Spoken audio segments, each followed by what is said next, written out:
So this video is my Copic Collection video, and I'm just going to show you all the different Copic stuff I have. And I'll do the markers last. I just want to go through the other Copic stuff I have real quick.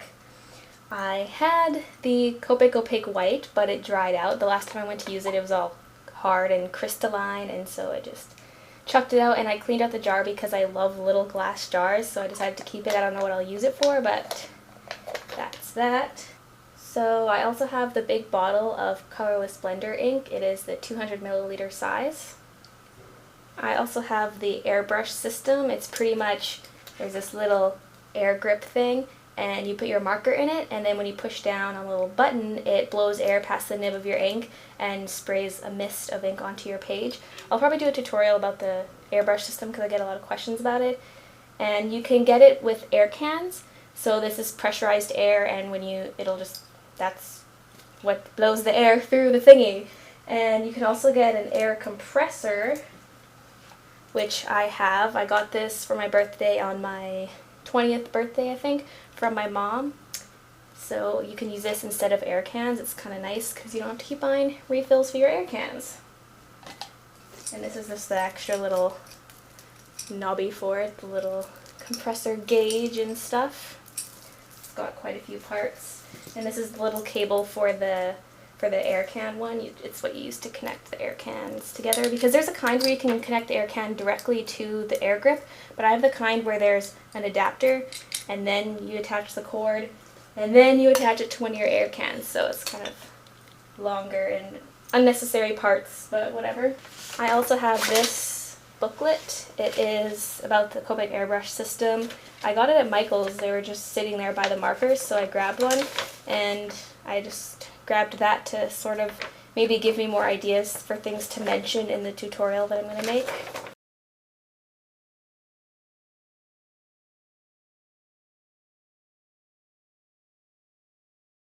I have this giant Copic case. Ooh, it's kind of heavy, and it's pretty fancy. I got it from Uzak, and it's where I keep all my markers. And I know if anyone's seen my tutorial on my old channel where I made a little shelving unit out of foam board, I still have that. It's just that it's not here because when I moved here I knew I was going to be living in a tiny apartment with 3 other girls, so I didn't think I'd have very much space.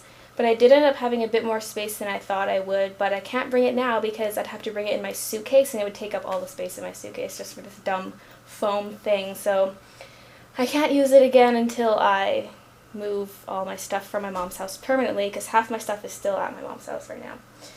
And yes, I will do a close-up of all the stuff inside in a second,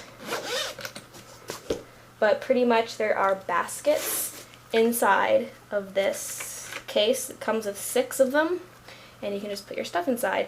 And usually I put this handle around the side because it's really annoying. Like on this one I did it.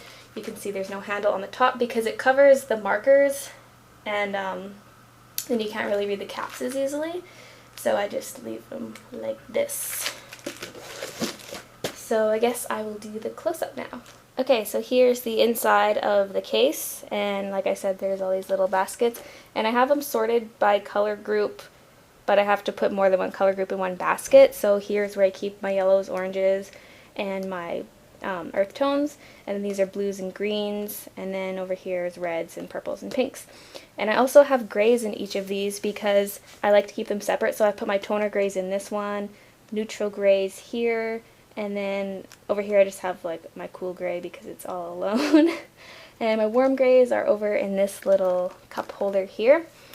And then I have 2 things with refills in them, and then this is just some Prismacolor markers that I usually don't use because I don't like them.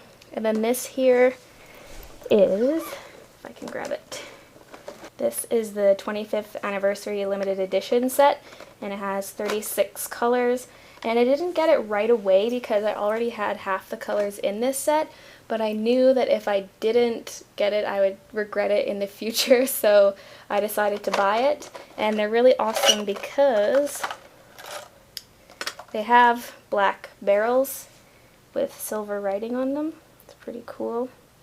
And the difference with the tips is it has a small, like a fine point nib on one side instead of the broad nib. and then the other side has the regular super brush nib that all the sketch have. So that's pretty cool. I'm pretty excited to get these. So when you look at these ones here, I have a pretty even split of sketch versus chow, and I mostly have sketch, though I think I haven't done an official count, but I started off with a 72B set of chow markers, and I wish I had started with the sketch because I really like the sketch a lot more. And even though they have the same nibs and the same ink, I just like the barrels and the names being on the top of the sketch ones. But I did modify the tips of my chows to have color names on them. I can't bring it too close to the screen because it's not, I have the autofocus turned off because it clicks and it's annoying, but I hole punched little bits of paper that I printed off with the color name on it, and I put it on the broad end because I always store my markers with the super brush pointing down. So that is, oh, that goes, yes, YG's over here. And that way I can find the colors easier because otherwise it's super annoying. And I have a decent amount of refills. Pretty much I've got, all my markers were pretty much purchased by me unless I got them from sponsorships that I've done in the past, and that's how I got a lot of my refills, is because I asked for those because I decided I want to build up my refill collection, because it's kind of hard when you have all these markers, you're trying to collect all of them, and at the same time you still need the refills for most of them because you're going to run out of ink. So it's kind of hard. It's like trying to get all the markers twice. I don't think I'll need refills for all of them. Like, there's some refills I bought that I haven't even used yet. I just picked refills for ones that I used a lot at the time, but I don't necessarily use those a lot anymore. But yes, I kind of talked about refills in my how to refill Copic markers video. I guess I'll leave a link to that video in the description. I don't really know what else to talk about for the markers in particular. Oh, I only have 2 originals. I have it in 100 black because it came in an inking set that I got. I guess I could have showed that in my collection video, but I don't have the case for it. And yeah, that reminds me that I didn't show you guys my my multiliners. I also have Copic multiliners, so I'll have to go and grab those real quick. And that is pretty much it for the markers. I did a count. When you want to count your markers, if you have a lot, I suggest taking a picture from above, kind of like how this camera is showing it. And then I just go in Photoshop and put a dot on each one as I count it. And I have, oh, I forget. I wrote it on a piece of paper. I have 233 markers and 60 refills. And if you count that Colorless Splendor refill, then I have 61 refills. So yeah, those are my markers, and they're my babies. I'm obsessed with buying them, and it's like, gotta catch them all. It's like Pokemon, you gotta get all the markers because it's just like this obsessive thing you get into once you start collecting them. But yeah, I'll just show you the rest of my Copic stuff now. Alright, so here's the stuff I forgot about. I knew I was missing something when I grabbed all my Copic stuff. I have all my multiliners, and I mostly have the SP multiliners. They're all in black except for this one. It's the newest one I got like 6 or 7 months ago. It's sepia, and it says it's 0.3, but I actually wanted a 0.1 nib, but they don't sell them in 0.1, so I bought a spare nib, and this is the package it came in, and in here is the 0.3 nib that was originally in this pen, because now it is the tiny 0.1. I don't like anything smaller than 0.1. I just can't handle it, and they're so fragile, they just break. And yeah, so I have ranging from 0.1 to 0.5, and I have a lot of duplicates. I also have a couple of the brush multiliners. They're just brush tip. I don't really use those a lot because the line's a bit thicker than I want, but if I'm doing something that is thicker, I will use those. And that is pretty much it. I have doubles a lot because I got an inking set, like I said, and it came with some multiliners in different sizes, and it came with a Copic wide, a Copic original, and a Copic sketch in 100 black, as well as a refill for that. And like I said, I don't have the case for that here, so I could have put everything in there to show you what it looks like, but I don't have it here.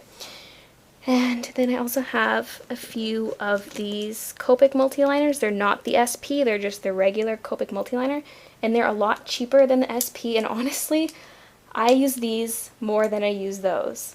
And it's because I find that with the SPs, the ink just doesn't flow through the nib as fast. It always feels like they're drying out, and then I switch out the cartridge and it's the same, so I just think, okay. Like I changed the nib, I changed the cartridge, it's still not working right. Like they're just frustrating sometimes, so I usually end up going to these ones here. So I kind of want to buy a set. I want to get more sepia ones, but I think I'll buy them in this kind because these can just be frustrating. And you can get refill cartridges for them. I have an A and B. This also came with the inking set. I already used the B, that's why I have this another B, but the reason I kept it was because, like I said, I changed the cartridge, my pen's still not working right, and it's frustrating. And then I got a sepia for my sepia one, and that is my Copic Multiliner collection. And just one more thing I forgot to mention, on the back here I have this little metal thing, and it's for removing the cartridges and nibs. This little small side here is for the nibs, and then this side over here is for removing the cartridges. You don't need this, it just makes it a little bit easier. So here's a final view of all my stuff. If you want to see what colors I have, just pause it and look. I don't really want to read them all off.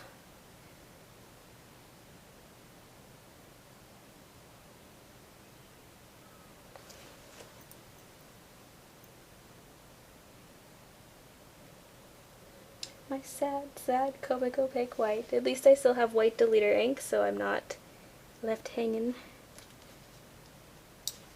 The air compressor is not really Copic brand, but Copic sells it, so I don't know. That's why I included it. But yeah, that's all my Copic things. I also have this Copic swatch book that I got from Otaku Fuel, and it's just to keep track of what colors you have. This one's a little outdated. It doesn't have the new colors in it, so I actually haven't put in the colors I got from this set yet. I need to get on that. I kind of forgot to do that. And at the very end, I also have my Prismacolor colors. Meh. Just so I can see them. I try to use them on background things or whenever I can just to get my money's worth out of them, but really I don't like them that much. And that is that.